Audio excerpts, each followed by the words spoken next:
మనం ఏదైతే ఈ ఎద్దు వాహనము అని ఇప్పుడు అనుకున్నామో, వ్యవసాయదారులందరూ కూడా కనుమ పండుగ రోజున పశువులందరినీ చాలా గౌరవంగా వాటిని పూజిస్తారు, ఎద్దుల్ని పూజిస్తారు వాళ్ళందరూ.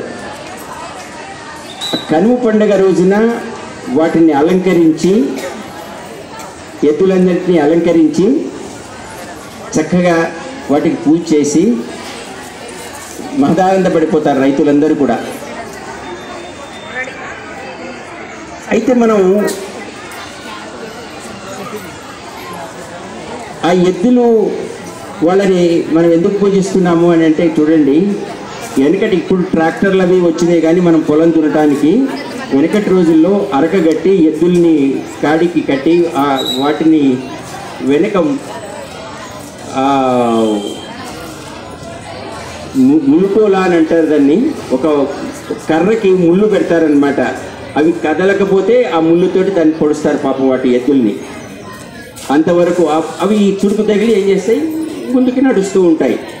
అట్లా ఎద్దులన్నిటిని కూడా కాడి తగిలించి ఆ నాగలి పెట్టి పొలాన్ని దున్ని మనకంత సహాయం చేస్తూ ఉంటాయి. వాటికి మనం ఎప్పుడు కూడా గుర్తుంచుకోండి మీరందరూ, మనం ఒక విధంగా ఆలోచించాలంటే కృతజ్ఞతాభావంతో ఉండాలి మనం అందరం కూడా.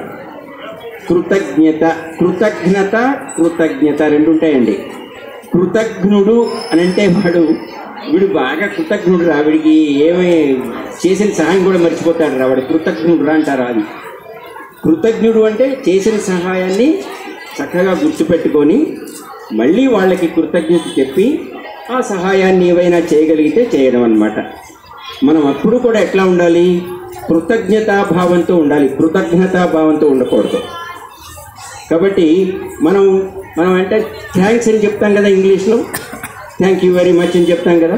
మనం ఒక మంచి పని చేసి వాళ్ళకి మనకు సహాయపడితే ఒకళ్ళు ఎవరైనా ఉంటే మనం ఏం చేస్తుంటాం, thank you sir, thank you very much అని చెప్తూ ఉంటాం. అది కృతజ్ఞతాభావం చూపించడం అన్నమాట, మనకి ఎవరైనా సహాయం చేసినా. కాబట్టి ఆ ఎద్దులు అంటే ఇంత కష్టపడి పంటనిచ్చి ఆ పొలం దున్ని వాటిని ఇంత కష్టపెట్టి ఆ రోజున వాటికి పూజ చేస్తారు. అది మనం చూపించుకునేటువంటి కృతజ్ఞతాభావం అన్నమాట. కాబట్టి ఆ కృతజ్ఞతాభావం మనందరిలో ఉండాలి.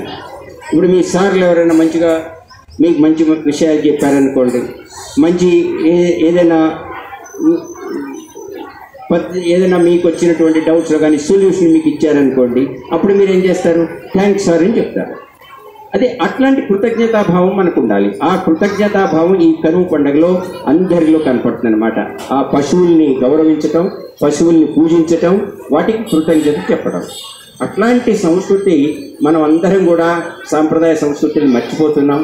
ప్రతి జీవిని మనం ఎలా చూడాలి, ఎట్లా వాటిని గౌరవించాలి, ఎట్లా సాంప్రదాయంగా మనం ఉండాలి, మన ధర్మాన్ని ఎట్లా నిలబెట్టుకోవాలి అనేటువంటి ప్రతి విషయం పిల్లల దగ్గర నుంచి వాళ్ళ పెద్దవాళ్ళు చెప్పకపోవడమో తెలియదు. చాలా నాలెడ్జి ప్రతి వాటిల్లో ఇస్తున్నారు, కానీ మనం నేర్చుకునే పద్ధతిలో ఉంటుంది, మీ స్వభావంలో ఉంటుంది. కాబట్టి మనం కనుమ పండుగని ఆ పశువుల్ని ఆ విధంగా వాటిని పూజించి ఆదరించి గౌరవించి చక్కగా వాటిని మనం పూజిస్తాము. అది చక్కటి సంప్రదాయం. దాన్ని మనం కృతజ్ఞత అని అంటాము. మీరు కూడా ఆ కృతజ్ఞతాభావం నేర్చుకోవాలి, ఆ కృతజ్ఞతతో ఉండాలి.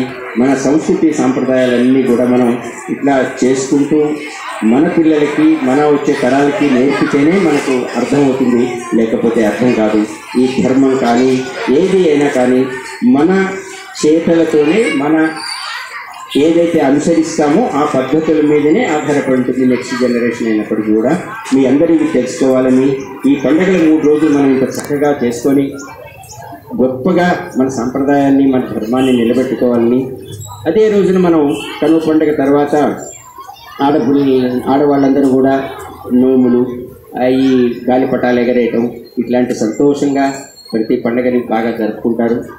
ఈ పండుగ ప్రతి వాళ్ళలో ఒక మంచి సంప్రదాయాన్ని, సంస్కృతిని, ధర్మాన్ని తీసుకురావాలని చెప్పేసి మీరందరూ అది నేర్చుకోవాలని అందరికీ విన్నవించుకుంటూ మీ అందరికీ సంక్రాంతి శుభాకాంక్షలు తెలుపుతూ, ఆ సంక్రాంతి లక్ష్మి మీ అందరికీ భోగభాగ్యాలు, సుఖ సంతోషాలు, ఆయురారోగ్యాలు, విద్య, మంచిగా ఇవ్వాలని కోరుకుంటూ విరమిస్తున్నాను. Thank you very much.